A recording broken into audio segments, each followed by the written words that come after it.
Hi, so are you curious on how you can go to the videos you've liked or the content you've liked on Instagram and you've just not been able to figure it out?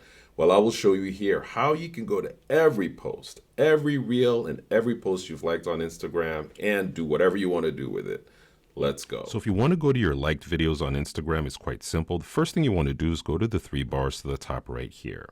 Once you select those three bars, you want to look for your activity right here.